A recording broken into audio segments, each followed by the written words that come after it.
Welcome back. Technology is revolutionizing treatment for mental health, trauma, and disease. USC's Institute for Creative Technologies has developed a virtual human able to recognize and identify psychological distress. Candace Madsen went there to check things out. Now back with us. What'd you find? Well, it was pretty unique therapy experience for sure. The virtual human is just one of several interactive tools USCI has developed to provide healthcare support. When was the last time you argued with someone, and what was it about? Meet Ellie, the virtual therapist. Can you tell me about that? She operates within a program called SimSensei.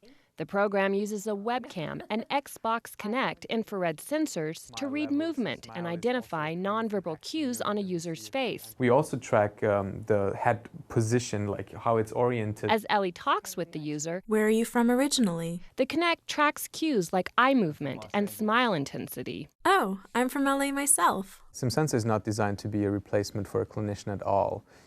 We are trying to support clinicians with a different set of eyes and ears, so this is really more information that a human being can actually assess. Early trials indicate SimSensei can identify depression and help predict suicidal behaviors. I noticed you were hesitant on that one.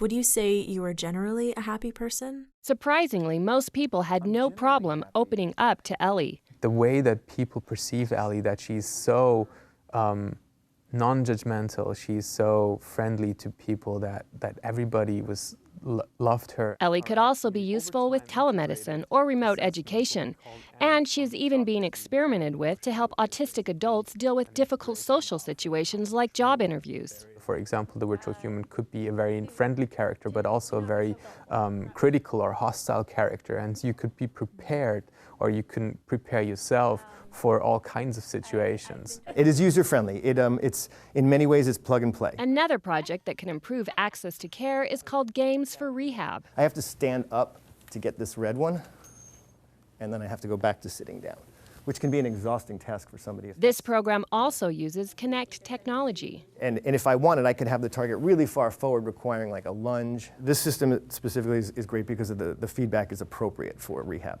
A user's never at any point told that they failed. And unlike a traditional video game you'd play on a Wii, these games are calibrated to a patient's individual bodies and abilities. So for example, if a patient has really limited mobility in their right hand, we can place objects or we can set up the gameplay to acknowledge that, but also kind of push it a little bit. The computer tracks all joint movement so patients can't cheat, and it charts progress for doctors and physical therapists.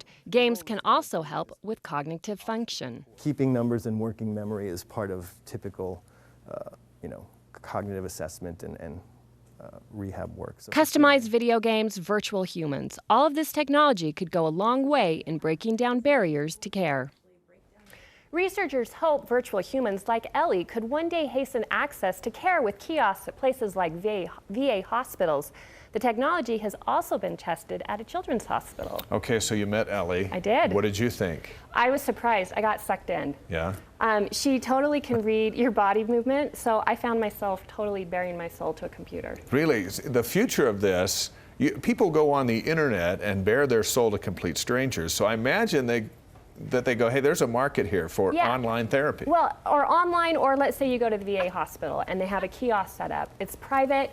You go in, you talk to the computer first, so then by the time you get to the doctor, they kind of have an analysis of where you're at. Okay, so where are we going to see these popping up? You can see them all over the place. I mean, they can do teleconferencing, like they said, maybe at schools, hospitals. There's really, it's limitless. Computerized therapy. Yeah. All right. Candace, thank you. Thanks. Fascinating stuff.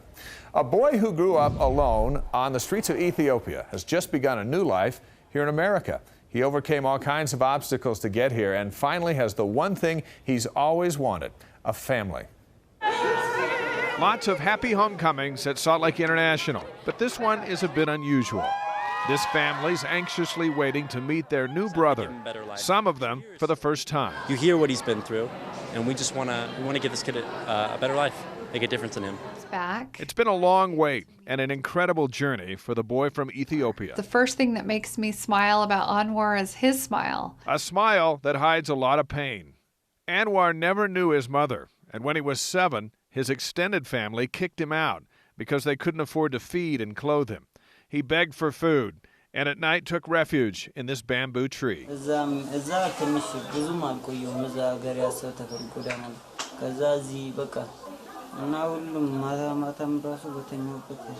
He faced frequent abuse on the streets and would often go days without a thing to eat. Then he made a friend who would change his life. He remembers Asphalt coming to him and asking him that there was an orphanage that he knew that would take them in if he wanted to go. They walked to the gates of Hope for the Hopeless. Anwar was 10 years old. For the first time in his life, he had a bed and hope. This family is my sponsor before I meet my mom or this family. Anwar met Deborah Schoen while she was volunteering at the orphanage and experienced a mother's love for the first time in his life. Love you. He immediately touched her heart, and she became the answer to his prayers. I love Jesus. Yeah. And you pray to Jesus? Yes, every morning and every night. When I sleep, when I wake up. I saw the potential in him when I first met him just by seeing his smile. Didn't matter what he had been through or where he had lived or the experiences he had in his past, that this kid was going to turn his life around and be able to move forward. For the next 2 years, she and her family frequented the orphanage and worked tirelessly to make this moment happen. On July 16th, Anwar landed at Salt Lake International. When I met him, I never thought it was possible. And I remember just really wanting a better life for him and a better education. And all he ever wanted was the family. And I just wanted to give him that. Oh, no, what's up, man? The entire Schoen family was there to greet their new brother. The 15-year-old, who spent so much of his life on his own, now has one of the things he always craved. For the family. The family, to Yes. have a family. Yes. So excited for him to get these opportunities and be able to go through them with him. Anwar has already proven he's a survivor. Though his journey's been tough, it never hardened his heart. The boy who lived in a tree now has aspirations to become an engineer. He'll be able to go to high school like any other kid in Utah and have an opportunity to go to college and get a degree, and I think he'll soar. A family in Tennessee still trying to bring Anwar's friend Asfa to the States, but have had a hard time getting him a visa. They're working on it, and they're not giving up. For more information about Hope for the Homeless and how you can help orphans in Ethiopia, visit DeseretNews.com. And that's our report this week on the Deseret News National Edition. I'm Dave McCann. Thanks for joining us. We'll see you next Sunday.